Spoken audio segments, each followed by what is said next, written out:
This episode is brought to you by Progressive Insurance. Fiscally responsible, financial geniuses, monetary magicians. These are things people say about drivers who switch their car insurance to Progressive and save hundreds. Visit progressive.com to see if you could save. Progressive Casualty Insurance Company and Affiliates. Potential savings will vary, not available in all states or situations. This episode is brought to you by LifeLock. It's tax season, and we're all a bit tired of numbers. But here's one you need to hear. $16.5 billion. That's how much the IRS flagged for possible identity fraud last year. Now here's a good number. 100 million. That's how many data points LifeLock monitors every second. If your identity is stolen, they'll fix it. Guaranteed. Save up to 40% your first year at LifeLock.com/podcast. Terms apply. This podcast contains adult themes and language, and some of the things that we discuss may be disturbing to some listeners. In this podcast, we discuss sexual assault, torture, race, and murder. Listener discretion is advised. Please take care of yourself.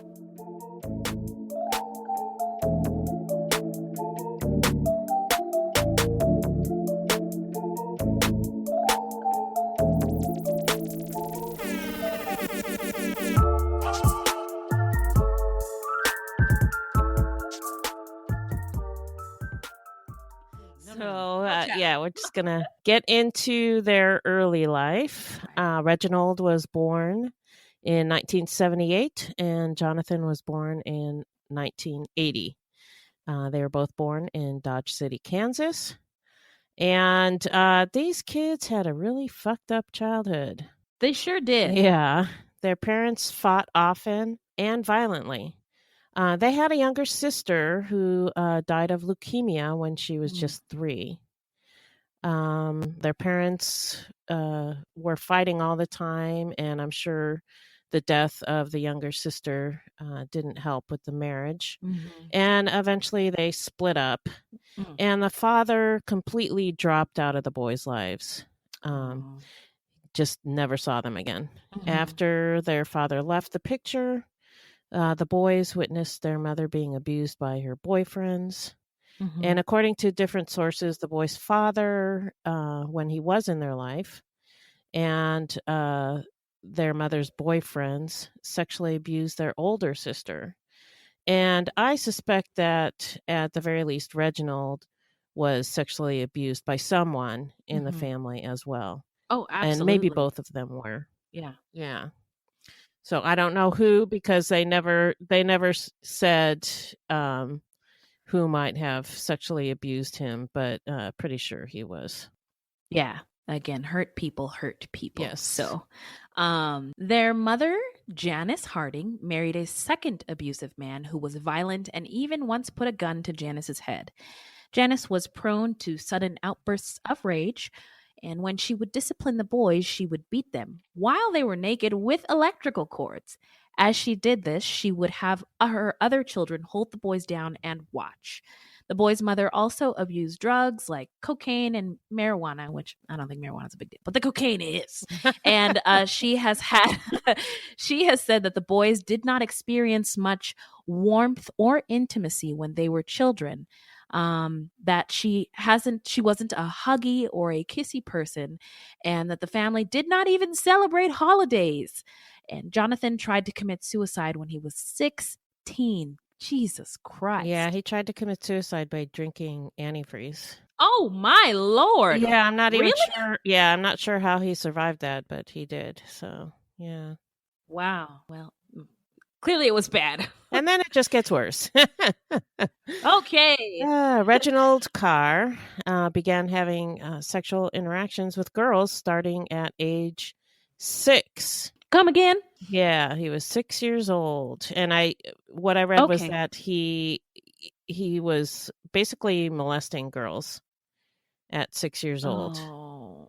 And by age 7, he said that he began frequent sexual intercourse with a female cousin at 7. Okay. And I don't know how old the cousin was. So I don't know if this cousin was the one who was molesting him. I don't know. But in any case, he was having sex at age 7. By age 11, All Reginald right. Carr became a duffel bag boy, which is someone who's usually a juvenile, recruited by a drug dealer to sell and distribute drugs and exchange money. Juveniles are vulnerable to this because the drug dealers know if a kid gets popped on a drug charge, they are less likely to get prison time and thus not slow down the operations. Correct. This has been Culture Corner with Wendy and Beth. In case you were wondering what a duffel bag Bag was. boy. Now All you know. right. It is also a rap song by Lil Wayne. Oh. Anyway, yeah. The boys used to shoot animals with BB guns. When they couldn't find animals to shoot, they would just shoot each other. Reginald to this day has a BB gun or a BB bullet lodged in his head. Reginald got in many fights in school, and he even beat up a teacher in the 9th grade. Wow. He got suspended in 8th grade for sexually harassing a teacher, and it just gets better. By age 13, he became a gang member. He had a long rap sheet way before the Wichita crimes were committed. Yeah. So let's get into the setting. Where did this take place? Paint the picture for us, Beth. It took place in the heartland. In Wichita, Kansas, in December 2000. The temperature at the time hovered around 20 degrees, and it was snowy. Wichita is one of those places on my list of places I will never go. Yeah. Anyway, have you been there? We drove around the country a lot when I was a kid, so I've been to pretty much every state in the country. Whoa! I've been through Kansas. Yeah. The only state I haven't been to is actually Hawaii. That I think I've been to every other state, even Alaska. That is so cool. Oh my gosh. So we drove. I just want to put you in I just want to give you a hug. That is so cool. Yeah, my parents were pretty cool. That was our vacation in the summer, was to drive around the country. Drove to different places. That's what they like to do. So yeah, it was pretty cool. So we drove through I don't know if I've been to Wichita, but we've driven through Kansas many times. So yeah, since it is in the heartland, it sounds so nice. Center of the country. It's one of those states that if you want to get somewhere else, you're going to drive through it. Okay. Yeah, I think I mentioned this later on in our episode, but I have never met one Black person from Kansas. And I don't know any Black people who want to go there. So anyway. This is a tangent. Yes, love it. Go. When I was visiting my daughter in North Dakota, you think North Dakota is just a bunch of white people up there. Yeah, that's what I assumed. But the town that she lives in, it's a boom town because there's oil up there. So it is actually quite diverse. I was really surprised. Shut up! Really? Yeah. Whoa, There's a lot of phones. different kinds of people up there. Hispanic, African American, Native American. Yeah, there's a lot of different people up there. That's incredible. Oh my gosh, well, that's so great. Oh, yeah. Man, see, I said I assumed that it was all white. And you know what happens when you assume? You make an ass out of you and me. And I think just did that. I think in a lot of North Dakota, it's a bunch of white people. But in that particular town, because it's a boom town, work attracts all kinds of people. The work is there, so they go there. You know what? Shout out to South Dakota. Okay. Shortly after the brothers arrived in Wichita, they embarked on their spree.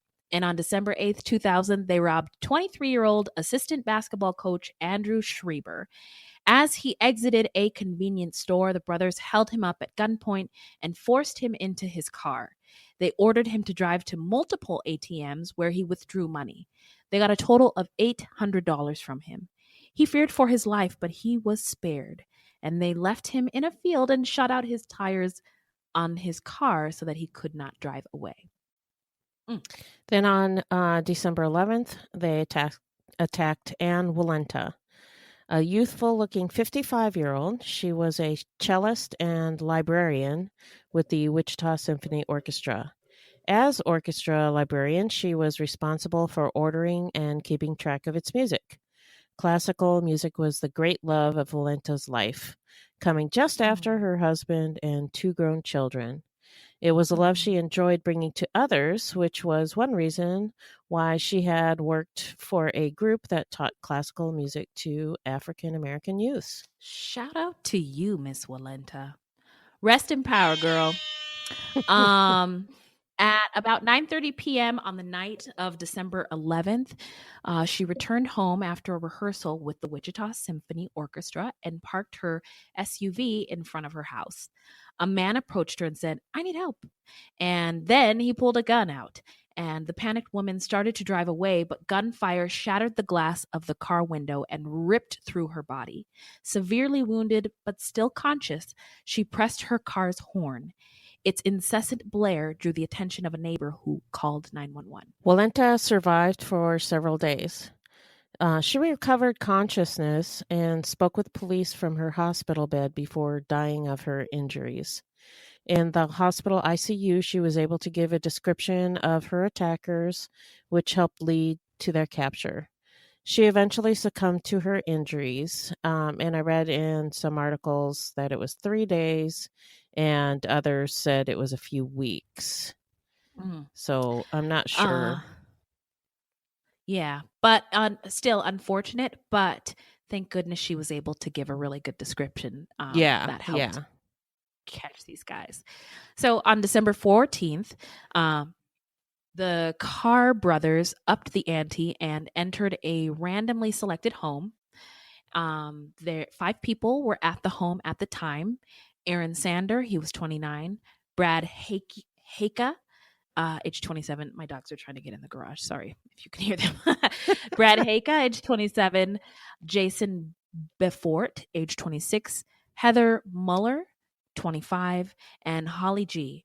She was 25. Her last name was kept secret because she is the victim of a sex crime, and she's referred to in several documents as Holly G. So just out of respect, we'll refer to her as Holly G or Holly or HG. Ooh, did you hear that? My rude neighbors are driving by. I wasn't sure what that was. I was going to say something about some podcasts have given her full name. Some publications have given her full name. Cat's out of the bag. But I was just thinking, to be nice, we didn't have to say it. But anyway, yeah. Brad Haka, Brad was the director of finance. Heather Muller was a preschool teacher. Aaron Sander was studying to become a priest. Jason Befort was a high school teacher, and Holly was a 5th grade teacher. Jason and Holly were dating at the time, and Heather and Aaron used to date, but they broke up when Aaron decided that he wanted to become a priest. Kind of inconvenient when you're trying to get busy with a priest, you know what I mean? One of the things that they shared was their faith, and Heather had also recently talked about becoming a nun. Brad and Aaron were Jason's roommates. The 5 friends watched TV, ate dinner, and made conversation before heading off to their various beds. Befort and Holly were in bed sometime after 11 p.m. when the porch light suddenly came on. Don't tell me I have to get up and turn off the light again, Jason said irritably.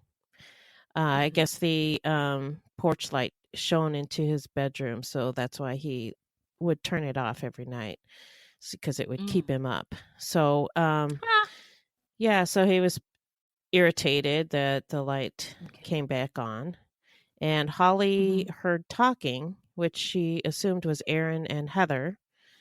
But then the bedroom door burst open. A tall black man pointing a gun stood at the doorway. He came into the room and tore off the covers of the bed in which Holly and Jason were lying. Then a second black man, also armed with a gun, led Aaron into the room. They demanded to know who else was in the house, then gathered all of the occupants together in Jason's room. They told him to strip naked and get in the closet. He opens the closet. You know that R. Kelly song. Do you know what I'm talking about? I don't know that song. Oh my gosh, R. Kelly has. Okay, I have to go on a tangent because R. Kelly is canceled, but he has this hit that maybe like mid 2000s.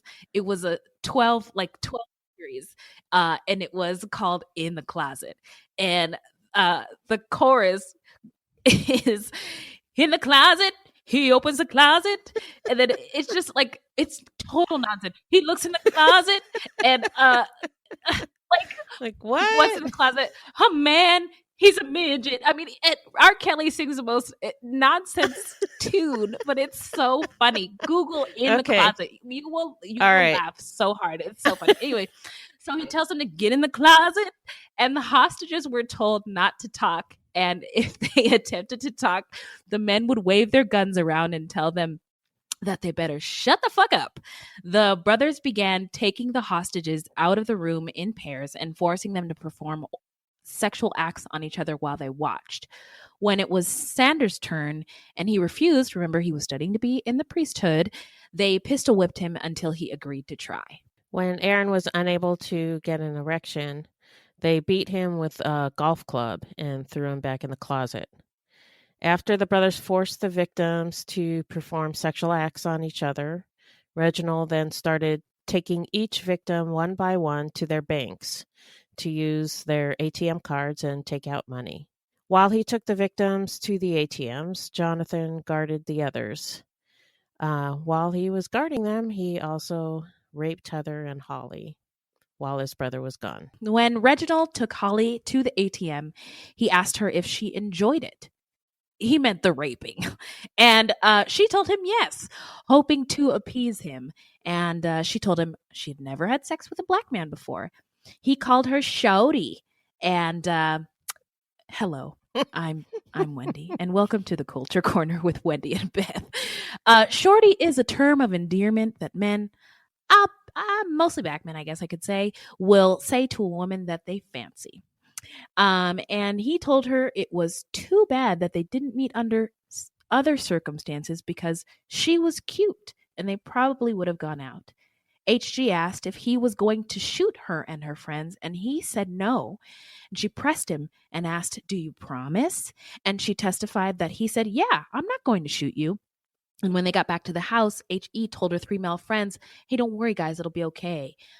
He said he wasn't going to shoot us. And the brothers ransacked the house and found a diamond ring, which Jason had bought and planned to give to Holly. This is how she found out that he was planning to propose to her. And then they repeatedly raped Holly and Heather. That's great. Yeah. I think that really tugs at your heartstrings. It really does. Yeah. It was supposed to be a really happy like Christmas time, and it ended up being the total opposite. Horrible. Yeah. So the brothers then decided to make all 5 victims get into 2 vehicles. They used Aaron's car and Jason's truck. The women were allowed to wear tops, but the men were put into the trunk of Aaron's car naked. And it was below freezing outside, mind you. They then drove the 5 victims to a snowy soccer field. All of the 5 were removed from the vehicles and forced to kneel naked in the snow. The brothers shot all 5, one by one, execution style, in the back of the head. After the brothers shot everybody, they kicked the bodies to confirm that they were dead. And then on top of that, they got into the truck belonging to Jason and drove over them. Oh, boy.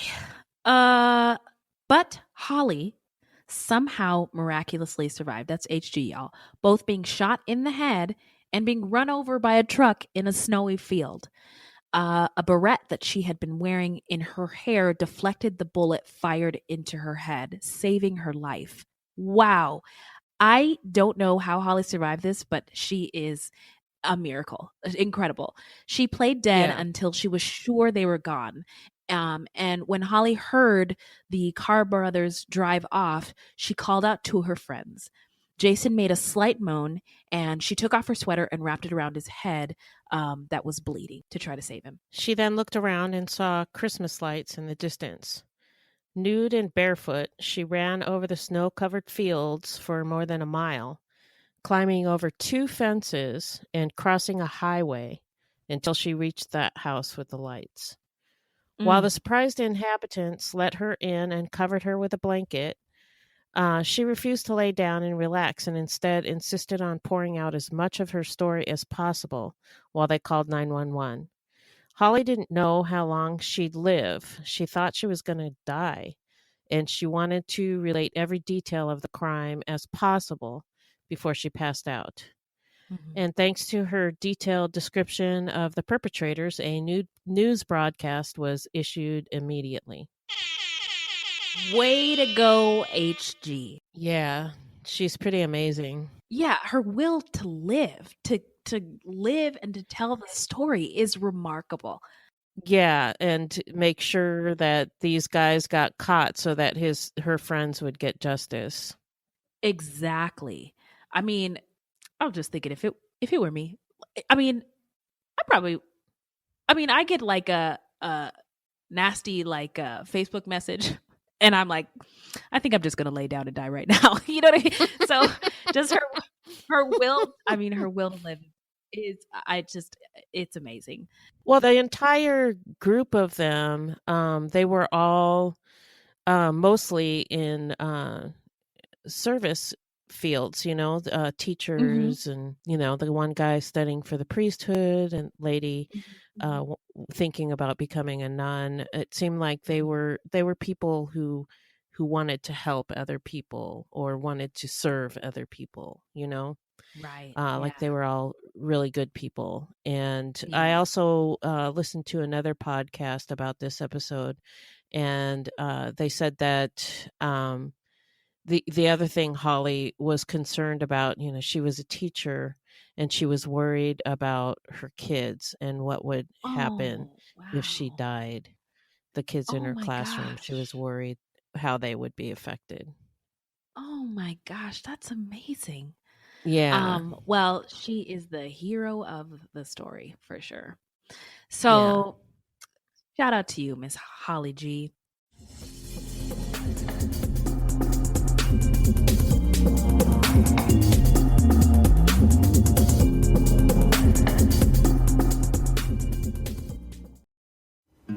Something is creeping in, don't follow it down. Let me introduce you to Barry Clue, an authorised financial advisor from New Zealand and a very special kind of stain on humanity. He was a very knowledgeable young guy. He was a registered financial advisor. Type of guy that was bending over backwards to help you. Now, you could be forgiven for thinking that Barry sounds like a great guy, and you'd be right. Well, right up until the point when you're wrong. It was all fictitious. She stole from my son who has a disability. Chris never knew. He died believing that we're all taken care of. A psychopath is somebody who lacks empathy, acts impulsively. I think there's a strong case that Barry might be all of those things, actually. To find out how Barry Clue stole over $15 million from 81 victims, subscribe to Clueless, the long con. That's Clueless, spelt Klooghless.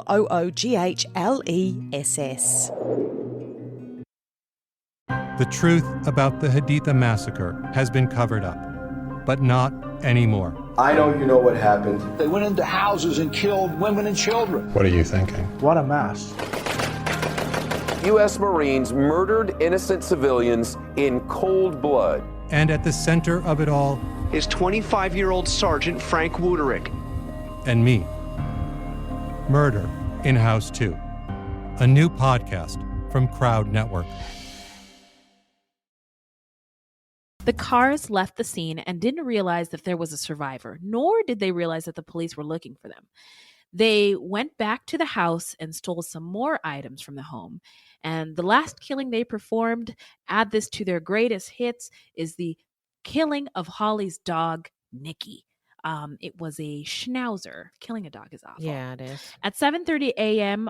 on December 15th, the truck they stole and used to run people over was spotted at an apartment complex. someone noticed a man carrying a large TV set from the truck to an apartment. And to this, I just had to say, hold the phones. You killed 5 people. Then you ran them over.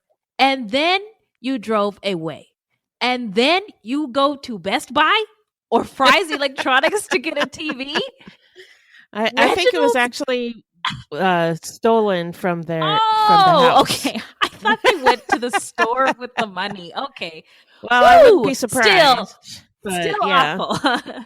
Yeah, still So, awful. thank you for clarifying that for me, Beth. So Reginald's girlfriend answered the door and police arrested him as he tried to climb out of a window. Jonathan was arrested later that day when his girlfriend's mother called the police on a suspicion that he was the man they were looking for. He had the diamond ring intended for Holly in his pocket. The Carrs were arrested less than 12 hours after the events of December 14th. So shout out to you, police. Yeah. When news of the brothers' arrest was broadcast locally, Andrew Schreiber recognized them as the men who'd kidnapped him a week earlier. If you remember, he was the coach who was taken to his ATM to get money out. So he contacted the police. At the time of the Carrs' arrest, Anne Walenta was still alive in the hospital. Police showed her a photographic lineup that included the Carr brothers. The dying woman picked out Reginald as the man who shot her. And bullets from all 3 crime scenes, from the tires on Schreiber's car, from Walenta's body, and from the 5 victims of the home invasion, all matched. The brothers were found with multiple items belonging to the victims. Jonathan Carr's DNA was found in a semen spot on the carpet of the Birchwood home and on swabs taken from Holly. Blood spots from Heather Muller were found on Reginald's clothing as well. Okay, so these guys were caught and they were taken to trial. Because the perpetrators were black and the victims were white, a lot of people wanted the 2 to be charged with a hate crime. But the district attorney, Nola Folston, said the fact that the defendants and victims happened to be of different races had no bearing. She contended that there was no evidence race was the motive. No racial slurs were made against any of the victims. And Folston maintained that the robbery was at the root of these crimes. And then the defense wanted to divide the trials, 1 trial for each brother. And from a defense standpoint, if the trials are divided, then each brother would be able to blame the other, which is convenient for defense. But the judge denied the motion and they were tried together. Much of the testimony was grisly, as you might imagine. The most riveting witness was H.G., who was called to the stand early in the trial. She described the ordeal of rape that she and her friends had endured, the way they were taken to the ATMs, and finally the brutal shootings. Jonathan's girlfriend and her mother and Reginald's girlfriend also testified against the brothers. In their summations, defense attorneys for each Carr brother pointed fingers at the other. Reginald's attorney emphasized that there were inconsistencies in witness identification and noted that DNA at the crime scene belonged to Jonathan rather than Reginald. Jonathan's attorney reminded the jury that both Anne Walenta and Andrew Schreiber had identified Reginald, but not Jonathan. Reginald was the one found with most of the belongings stolen that night. Reginald Carr was not alone, Jonathan's attorney said, but the evidence will show who was playing the lead role that night, directing things, taking things. Don't just go back there and check the box guilty on all counts. Please consider Jonathan's guilt and innocence separate from damning evidence against his brother, Reginald. So, yeah, they were pitting the brothers against each other anyway, regardless. Yeah. And on November 4th, 2002, the jury returned its verdicts. Jonathan and Reginald were convicted on almost all counts. Yes. Those convictions included multiple counts of capital murder, aggravated kidnapping, aggravated robbery, and rape. They were convicted of raping the males as well as the female victims. The jury did not forget little Nicky, the schnauzer, and found both brothers guilty of animal cruelty. Jonathan was acquitted on 4 counts of the kidnapping and robbery of Andrew Schreiber. Those were the only counts that Did not they stick. were acquitted on. Yeah. In 2004, the Kansas Supreme Court ruled the state's death penalty statute to be unconstitutional. The decision was later reversed by the U.S. Supreme Court in 2005, effectively reinstating the statute. So when the Kansas Supreme Court ruled that the death penalty was unconstitutional, they were taken off of death row. But then when the U.S. Supreme Court reinstated it, that meant that the Carrs and other condemned killers were returned to death row.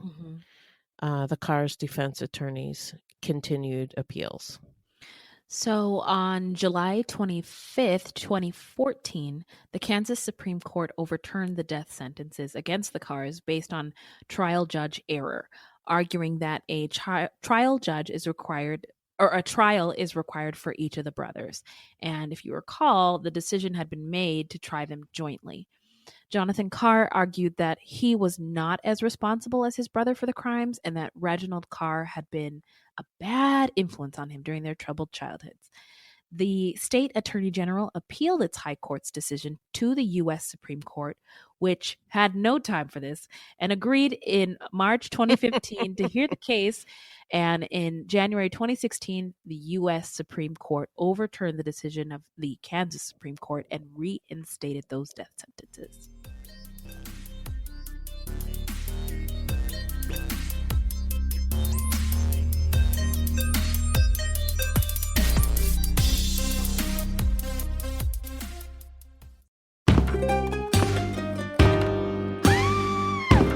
Hi, I'm Sean McCabe. And I'm Carrie McCabe. We are, well, married, obviously, but we're also obsessed with the darker side of things. True crime stories, alien abductions, poltergeists. If it leaves you scratching your head and keeping those lights on at night, we want to hear about it. That's why we host the podcast, Ain't It Scary, with Sean and Carrie. Every week, we bring our listeners a true story guaranteed to send chills down your spine. From history's most brutal serial killers to the mystery of spontaneous human combustion. Yep, lots of these stories leave unanswered questions behind, and you'll get to poke through the rubble of the evidence with a hardened skeptic and someone whose mind is more open to fun. Yeah, that's what I was gonna say. You can find Ain't It Scary with Sean and Carrie wherever you get your podcasts, and on social media at Ain't It Scary. Come play with us.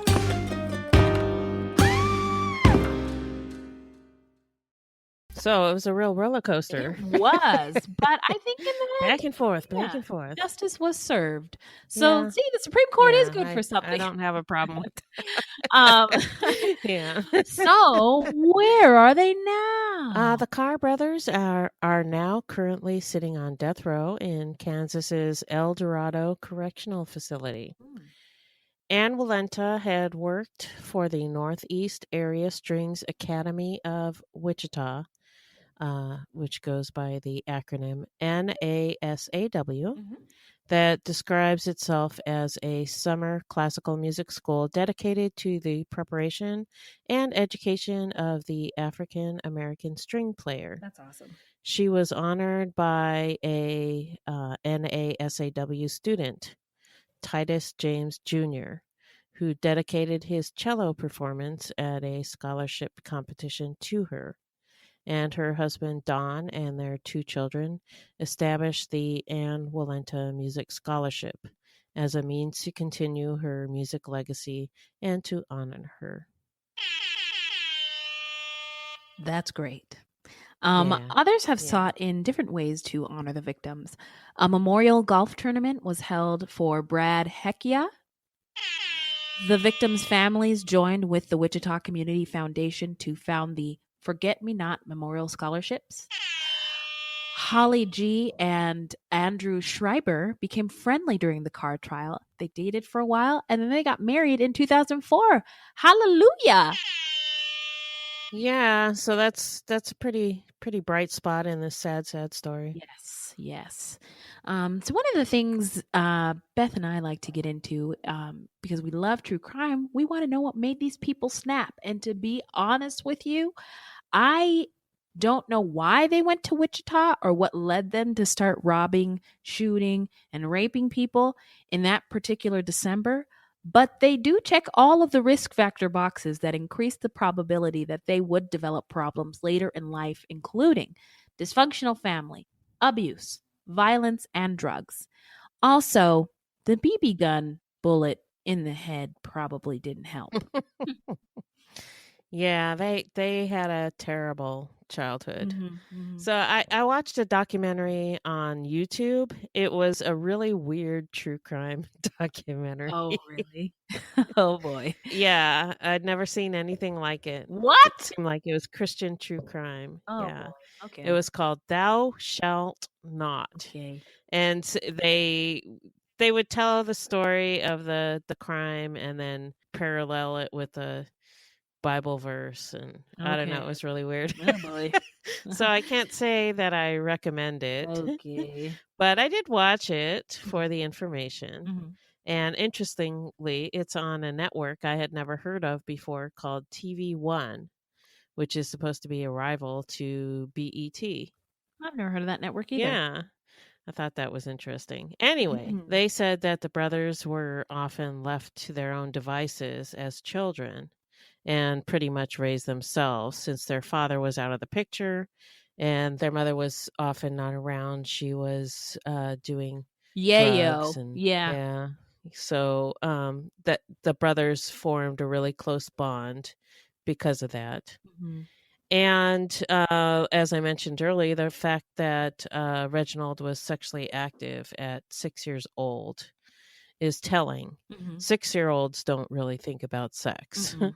It's just not something that's on their radar.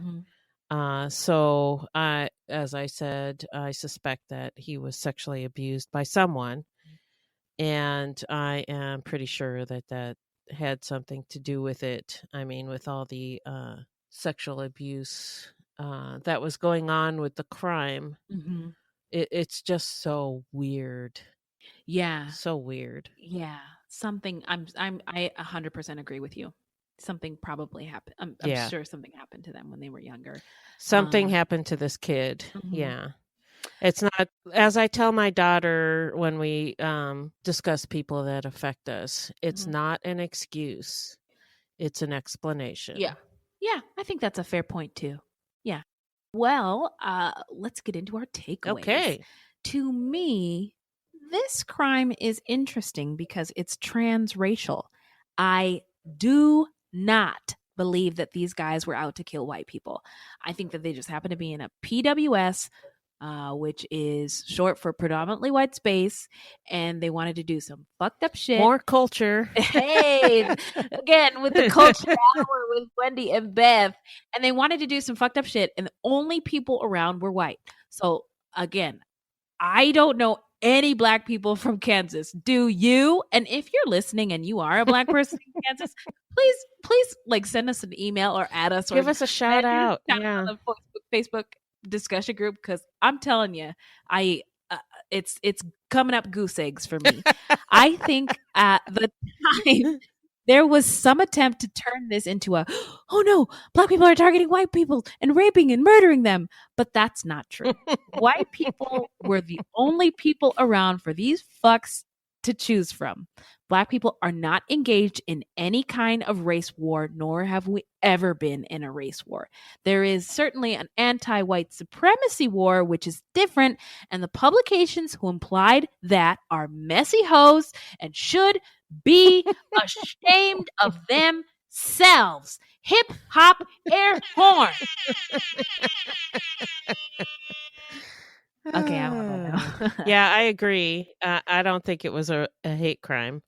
I looked up Wichita, and the 2010 census shows the African American makeup of the city of Wichita was 11.5%, so very small. So I think it was probably just opportunity or even class related. They were looking for people to rob and seemed to think that these people were rich. So, and also that crazy Christian true crime show said that they actually followed a woman home. They were planning on robbing her, but they went to the wrong door. So that's the only place where I heard that. But yeah, they were just looking for somebody to rob, and I don't think they even planned to do this crime. It just but then escalated. There they were, and went horribly and wrong. they just did it. And I didn't read anywhere that the brothers said anything to the victims that they were chosen because of their race. And actually, as weird as it is, it seemed like Reginald had a soft spot for Holly. I know that that's weird, but he was calling her Shorty. And when they got into the cars to drive him out into the field, he had her go in the truck with him when all the other people were in the car. It's nuts because then they shot her in the head. So not something you do to somebody it's fancy. It's pretty fucked up. Yeah. But it didn't seem to me like it was a race crime at all. And also one other thing I forgot, his girlfriend, Reginald's girlfriend, was white. Oh, get out of here. Hey, okay. Yeah, okay. yeah. All right. It sounds like he's got a type. You know, he's got a preference. preference. It seems like he likes white women. So, yeah. Anyway, it disturbed me how many white people wanted this to be a hate crime.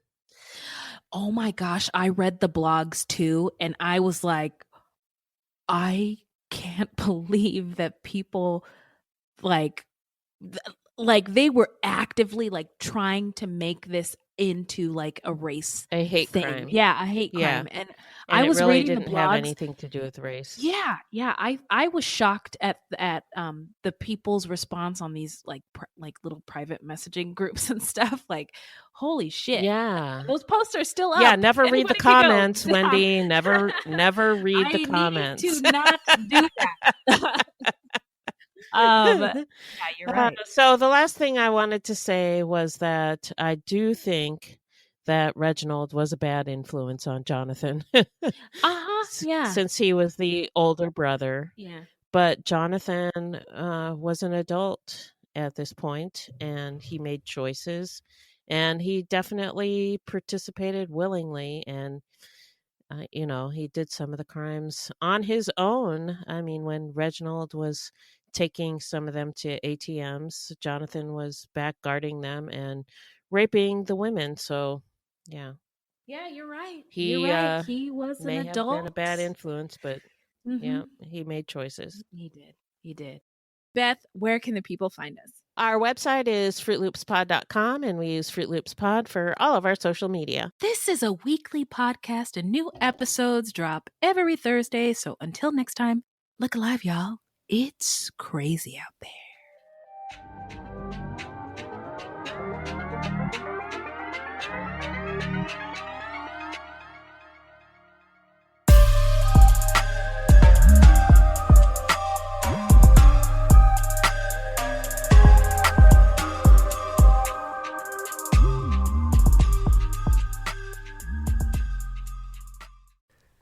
From DNA testing to the Dixie Mafia, Crime Capsule brings you new stories of true crime in American history. I'm your host, Benjamin Morris. Join us for exclusive interviews with authors from Arcadia Publishing, writing the hottest books on the most chilling stories of our country's past. You can find us wherever you get your favorite podcasts or on evergreenpodcasts.com. Crime Capsule. History so interesting, it's criminal. Ohio is a land of mystery.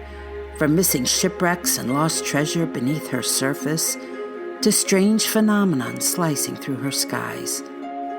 From myths that have evolved around historic events and people, to the unsolved murders and disappearances that keep her communities wondering what happened.